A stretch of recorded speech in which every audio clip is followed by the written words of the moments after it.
Welcome into another edition of Making the Leap. Have we got a good one for you today? Now, as we recorded this show, you were here last night. I was. You were here on scene Yes. last night when we had hosted a live event. We always like to bring in live speakers to the Herzog Foundation. This particular guest today, a lot of you probably already know. She's joining the Herzog Foundation Podcast Network. Yes. She's one of the newest offerings on our network now. Just so exciting. And I will guarantee you, if you know anything about homeschool in particular, home education at all, you know the name Sam Sorbo. Sam, welcome to the show. There. Well, it's great to be here downstairs with you.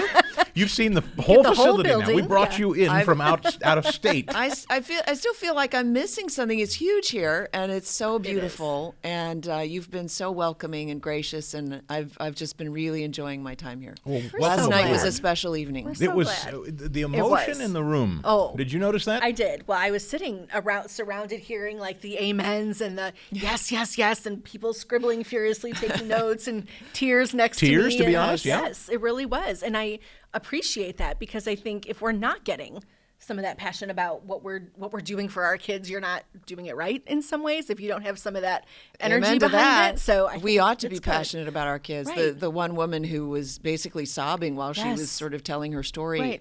Right. Sadly, she's somebody who the school did not serve at all, Right. and in fact did a disservice to. And so she's the cautionary tale. And yet she is home educating her children, Right, she's which coming is such a through beautiful it. thing. It took her a while to figure out it's not me, it's them. Yes.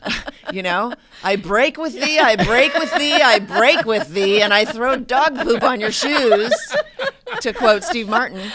And so God bless her. And, Yes. she said that she wore her emotions on her sleeve, but clearly last night they were all over her Yeah. face. I want to talk about the Sam Sorbo show, first of all. How long you have been doing it and why you decided to start it.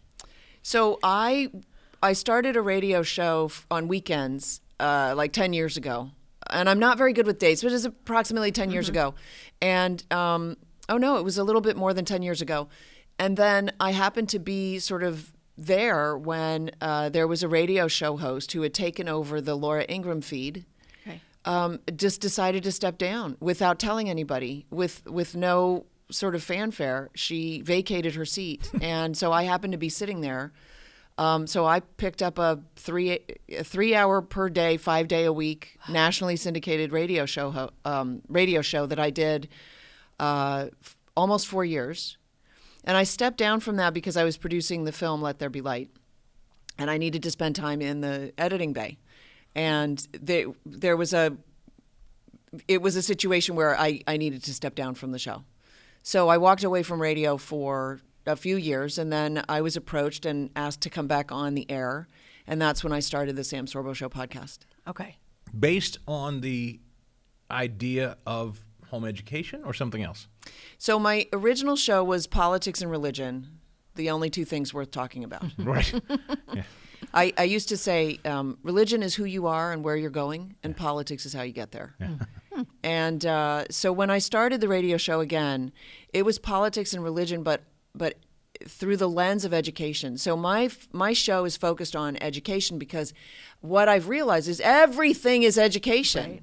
And I know that, to a hammer, everything looks like a nail, but seriously, everything is education because what you know about a subject colors what you think about a subject. Sure.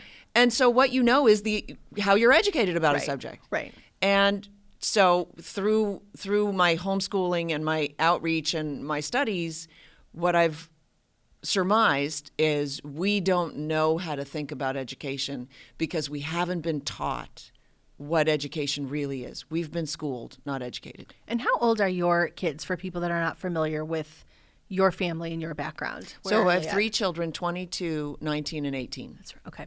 And They're older. other than the oldest, I think you said for the most part, all of their education has been at home. Yes. Except the early years. The oldest one went to 1st and 2nd grade Okay. at a wonderful in air quotes, public school. And that's what convinced me that if I failed at homeschooling, he would still be better off. And I say that to parents in all seriousness today. You can literally fail at homeschooling, and your child will still be better off than if you enrolled him in a government school. I think that's something that when I talk to parents that are, and I don't homeschool. So when I talk to parents that are thinking about homeschooling, I feel like I've not verbalized it that way, but I feel like saying, how can it be any worse? That's my verbalization of what you're saying. No, that's exactly. How do you go wrong? You're saying it better than I did. How do you Can't go be wrong worse. when you're with your mom? What she said last night, and I'll ask you to repeat it again. I thought it was quite something when she talks about how hard it is. This is hard, or I don't know how to do this. Stuck in my head. Mm-hmm. You really drove this home. Could you repeat that? I'm offended by our cultural acceptance of these ideas that are so wrong. That parenting is hard. That homeschooling is hard. That children are dumb or bothersome or burdens. We had a president of the United States that called babies burdens. Right. And I reject that. I reject it completely and entirely reject it. And so, I was in church the other day and the pastor said, parenting is hard. Can I get an amen? And I just shouted, no. But it's such a great... It's a knee-jerk reaction. Yes. Go Well, and ahead. it's a good...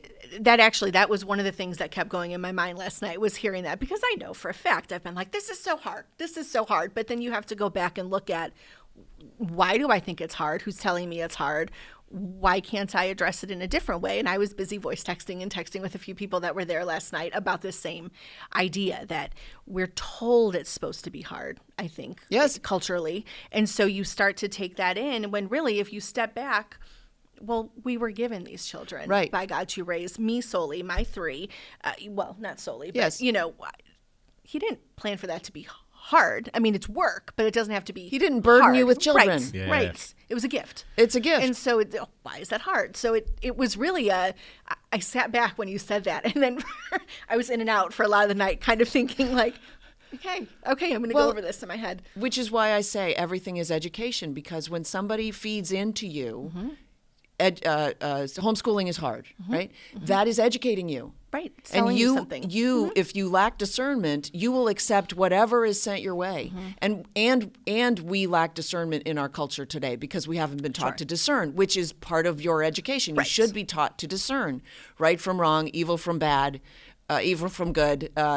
These things we have to be taught to examine and determine. And we're not. We're taught to sit there like little birds being force-fed our education in our schools.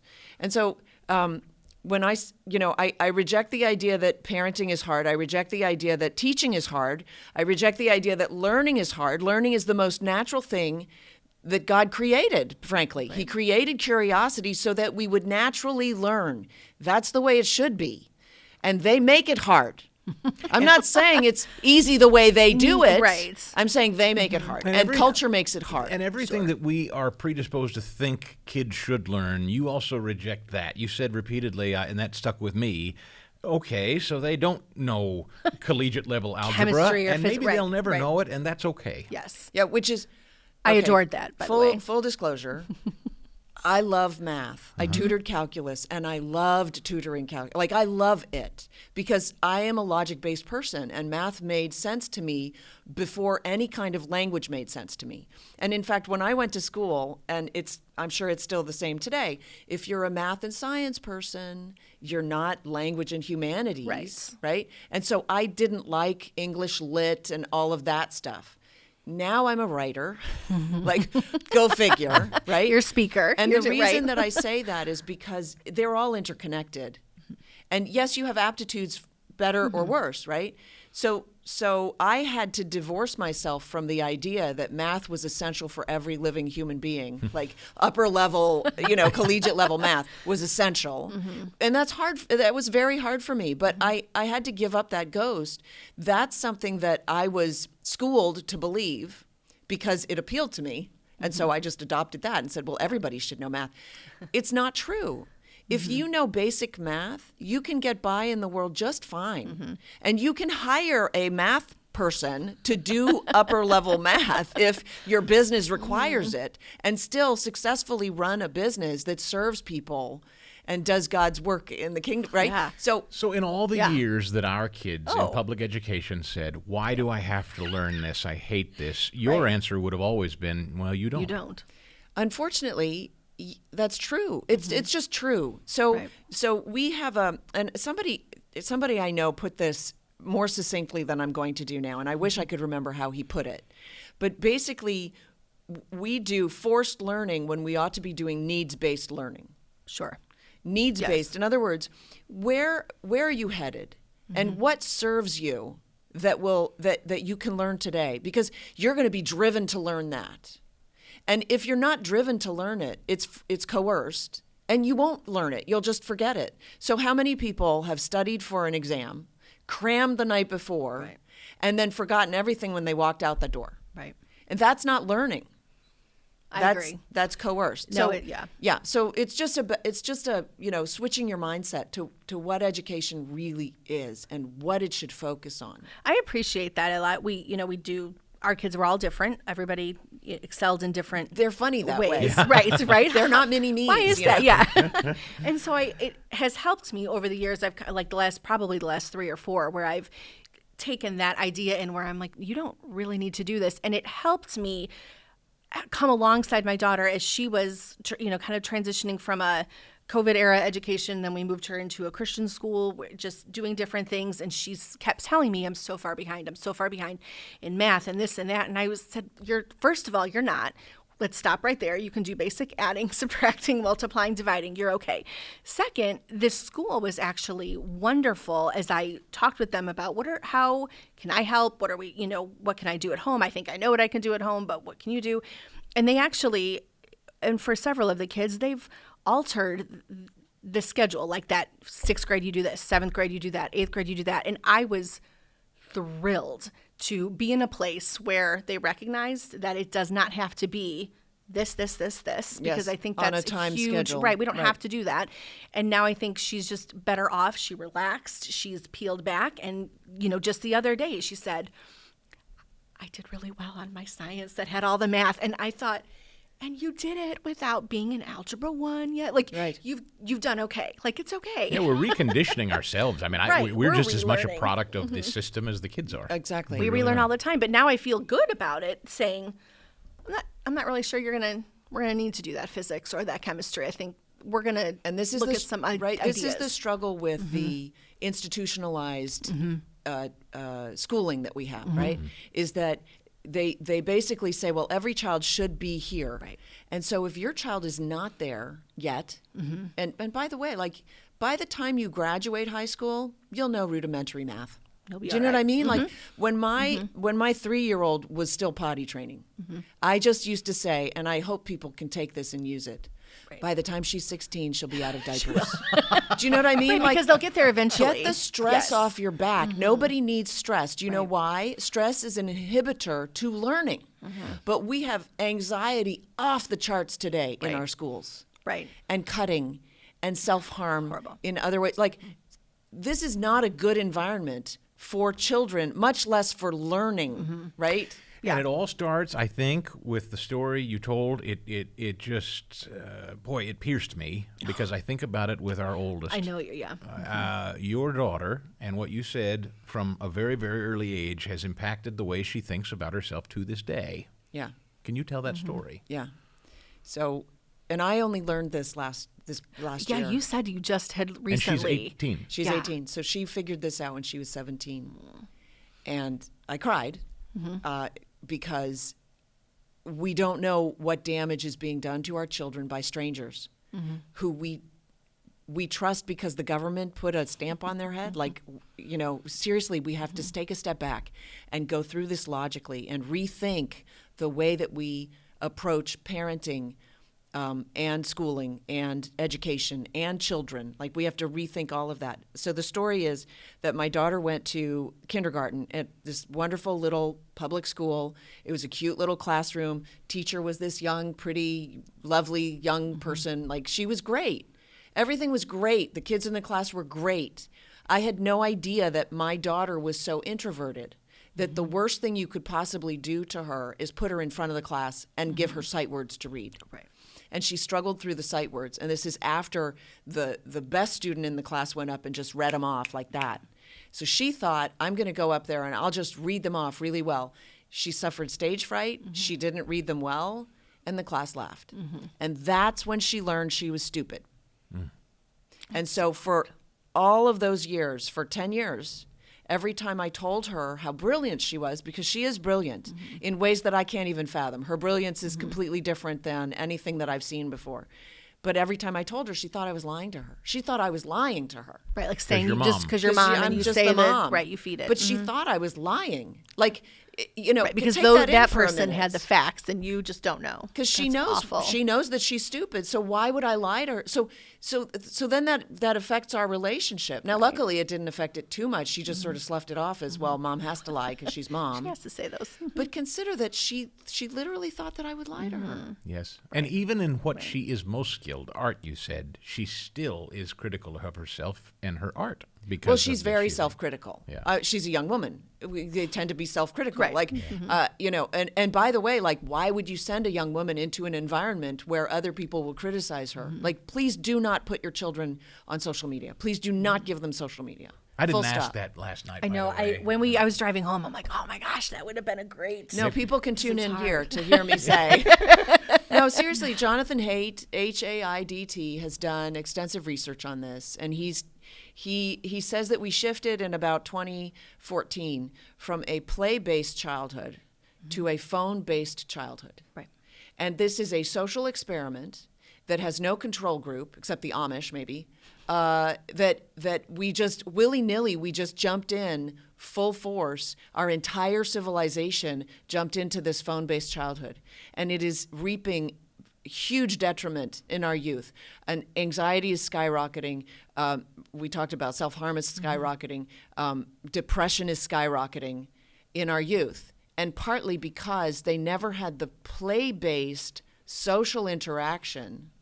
You know, and people always say, well, homeschooling, what about socialization? And I'm like, no, you don't understand. Just because you made friends in school does not mean you were well socialized in Right. school. Absolutely. You just didn't have any Yes. other opportunity to socialize, and you managed to work it out. Our 15-year-old daughter has said to me repeatedly, gosh, I wish I'd grown up. I wish I knew what it was to grow up without phones. She actually now pines for the idea of there not being She's very clever. Does she have a phone? She does does, have but one. she doesn't use it as much as She's shut off. she takes off social media. She does. It's really interesting to have those conversations with She her. has because learned to she's- reject it, I guess. She learns Yes. what the damage has been. And she I'm- learns- I'm- Because how to she has function. truth, Right. right? When you give your children the Bible, they have that truth. And so then they have something, they have the standard to compare what their life is like. And, you know, young women are extraordinarily introspective, typically, you know, generalities. Sure. But so my daughter, when she was 15, she took Instagram off her phone. And I was upset because that's how I brag about her art. Dang. But I asked her why, and she said because they figured out that I'm a young woman and they're targeting me. Yeah. She saw right through it. So this is the joy, if there's a silver lining, is the kids today. There are a lot of kids who are smart enough to see through the veil or Right. whatever, and say, oh no, I see what you're trying to do Right. there, and that's the good news. You And do I'm- kind of wonder if historically, this period of time, whatever you want to call this period of time that we're discussing, if in another generation they look back and go, boy, that was a mess. We Yes. really made a mess of things. We're not doing that this way anymore? Or do you think, are we course correcting, I guess is my question. Right now, Yeah. I don't think I don't quite. think cognitively we're course correcting. Okay. No, I think we're just idiots, just plowing into the, you know. I think individually, yes, there's a course correction, But collectively- I see it in our young men. I know that there is a growing contingent of young men who have figured out the truth, and they understand that our culture is emasculating them, which, by the way, schools emasculate young men Yes. by making them 100%. sit at a desk and by forcing them to sit at a desk when they're 5 and to pay attention and to Yes. obey. Like, this is just complete emasculation of our young men. And so they've grown up. Now, the problem that we have is they're angry. Yeah. Right. They're angry, Right. testosterone-filled young men. Yes. who now who are have being a told vendetta. to not even be young men. They're Right. they're being told yeah, to and not now they be a want to man. get even. Yeah. Right. And so, and what they see in the trans push and the LGBT push, they are going to rebel against that. We'll Yes. see how it works out. I take heart. I think that it can end well. Like, I'm not too concerned about how it's going to end. But there's the off chance that it doesn't end well. That they have been so mobilized against the push. I mean, we'll see. I'm heartened at least to see it, at least to see a little bit of a backlash, I enjoy kind of hearing in conversations with our boys where they'll say something and it kind of takes me by surprise that they're the older, they're 19 and 18, so they're the older ones. And amongst their young male friends, well, the conversations we'll overhear, nothing disturbing, but just for today's PC culture, it's they're not buying it. No, they're anti-PC. Yeah, right? They're anti-PC. Right. They will say words that they are not supposed to say. That's right. Just to say them. Yes. They'll even write them, which is like, what? Yeah. But they're just like, no, you can't tell me. I've got free speech The and blah, blah, trans blah. thing seems to be what pushed them, in my view, over. This is when they said, he is not a girl, and I am not going to regard him as a girl. And they don't even you're not try gonna to make wrap me. their heads around it, No. which I'm grateful for. Oh, the whole thing I'm about glad. if you won't date a trans woman, right? A man who's trans, if you won't date that, you're not a real man. They're like, Oh. sorry, you just go take a long walk off a short pier because that is not how, Right. And I appreciate it. Really, it takes me by surprise because that doesn't happen. That kind of openness, speak out stuff doesn't happen too often. But when I hear them saying it just in conversation, I'm kind of like, good. So I encourage you to engage them in those conversations. Find the More articles and often. say, did you see this article? What do you think of this? I encourage you to do Yes. that because Yes. it's heartening for you. Like it's a good conversation. And I encourage parents to have the deep conversations, the political conversations. We as Christians, we've been cowed by a culture that seeks to win, okay? The culture wants to win. How does it win? It needs to silence truth. Right. And in order to silence truth, well, we have truth. Christians have truth. So how do they silence that? They tell us it's political. Right. That's how they win on We abortion. don't talk about Yes. Right? politics. How is abortion yes. a political issue? It's a Right. moral issue. It's a life and death issue. How is it political? They just politicized it. So now it's political. So now you can't talk about it. Yeah, you can. Yeah, you can. Right. I love it. I know we have said similar, and this is kind of, I think, one of our probably, well, again, I never try to always speak for you, but we took our children to a different church when we moved here, and we went to breakfast after the very first time that we were in there. And our pastor he speaks very plainly, very truthfully, very biblically. Yes. And it's wonderful to listen to and hear our kids. And we just come from a church that had not been doing that at all. And so we sat at breakfast. Do you remember that day? And so, our middle one, the boy, and he just kind of eating our bacon and eggs. And he said, man, he goes, that guy sure does just call it like he sees it, huh? They had not heard heard someone in the something. front of a church Yes. speak with such biblical Clarity. They'd heard certainty and us, clarity. but not there. And We I would thought, say it, yeah. but church leaders they always felt were sort of squishy on Well, an issue they listen, knew instinctively was if wrong. your church leader is squishy, you need to find a new gotta church. find Like it, right. I'm Right. sorry, you need to find a new Right. church. You Right. need a church leader who leads, who will tell you the truth, so that you can know that you're not alone. Basically, absolutely. Which we Absolutely. just had a conversation in a meeting prior to this show where we were discussing church leadership and you were feeling the importance of a church leader to foster home education, Christian education. That needs to happen, and it's not really yet. and it's not, and it's this is a huge hole in our culture right now because we've seen what's happening in the schools and we don't like it. This is an incredible opportunity for church leaders to step up.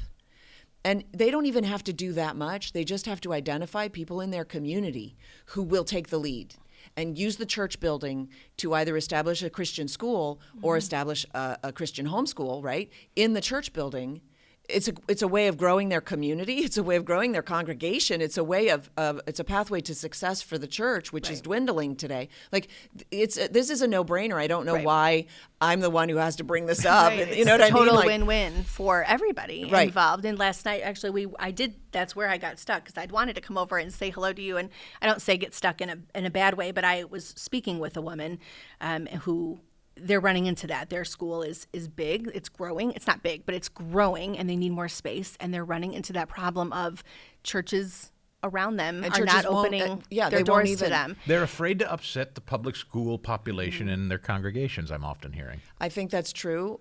They don't want to speak against teachers. Yeah. I hope they don't want the work. Like I hope, you said I don't think it's a lot of work, but I hope they're not afraid of more work I for think themselves. it's an insurance issue. Okay. And I think, it's possible. Look, if we want to make excuses for them, Yeah. okay, they're overwhelmed and they're low budget and whatever, right? But they're missing a big opportunity. Absolutely. Yeah, to spread God's You know. kingdom. Your show today, I know today, if you tune into the Sam Sorbo show, anytime you download it, generally your guests focus on issues like these. And I know you brought a couple of books too. Just as a resource, I wanted people to know kind of subject matters you cover and things that people can expect to hear from your show. I cover everything that interests me. And isn't that why we just do a podcast? Makes for a Like good we show. get to Like do what we want. I Yeah. typically cover basically current events. Yep. Okay. And I apply the lens of education, which doesn't really mean anything. It's just that it because that's the hammer. That's me. So basically current events, things that I find interesting. I've interviewed Chloe Cole, who's one of the not the first transgender, but the first very vocal, outspoken transgender female who transitioned to male, had top surgery, and then realized that, oh my goodness, I will never be able to breastfeed. I've made an enormous mistake. Can you imagine? Horrible. And I know. transitioned back. And I've interviewed a mother of a young woman who transitioned, was coerced into transitioning, and eventually committed suicide. Like, these are the conversations that we have to be having.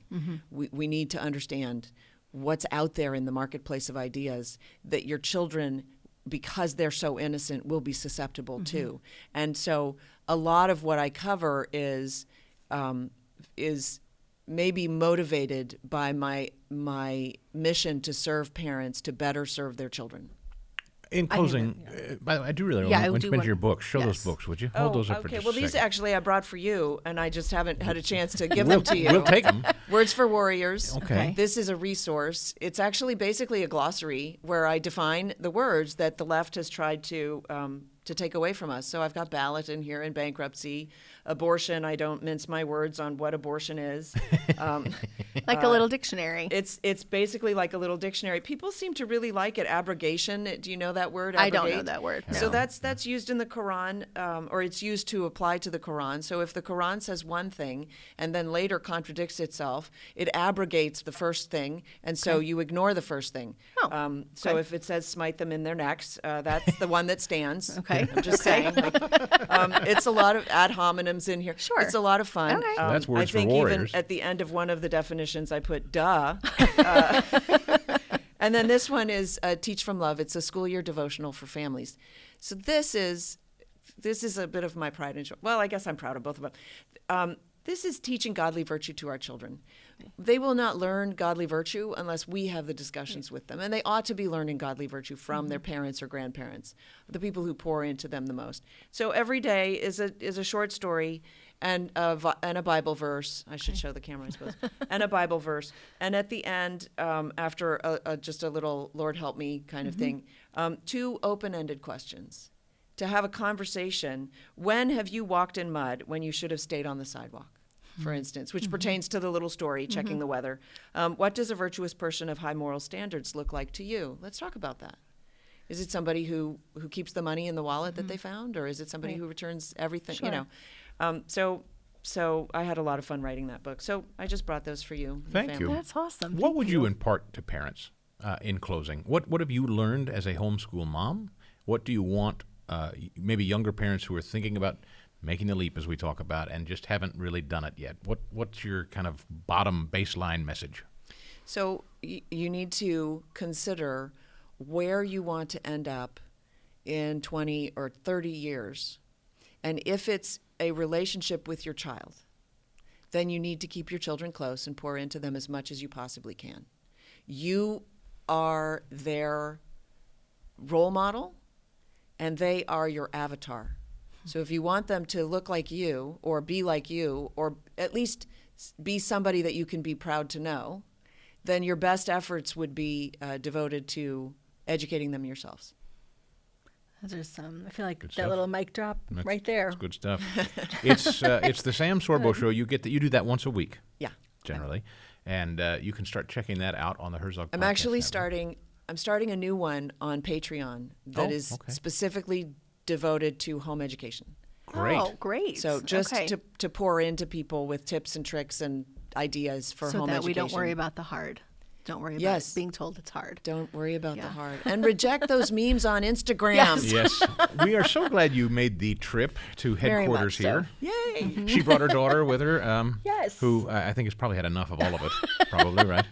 And really did not get to see what I think is. I was thinking about that today. I'm like, this is not the view of Missouri I would ever want to no. give anybody. It's but true. It's I want to come January. back What in do the you do? summer. Yeah. Yes. I'm going to come back and spend a week in the summer. Yes. Sam Do a Sorbo, training. thank you so much for imparting your wisdom and your passion on all of us at our live event and then here today on the show. And we welcome you aboard the Herzog Foundation. Thank you. It's been such a blessing, and I'm looking forward to many more days to come. That will do it for us this week. Hope you'll check out the podcasts and rate it wherever. Either watch it on YouTube if you're a watcher, and if you listen, we hope you'll give it a 5-star review and a written review. And certainly let us know your thoughts on this episode. I bet you have plenty. All right? Stay in touch. And we'll see you next week on Making the Leap. Making the Leap is a podcast presentation courtesy of the Herzog Foundation. Please rate and comment on the show, as well as subscribe so you never miss an episode. And we'll see you next time on Making the Leap.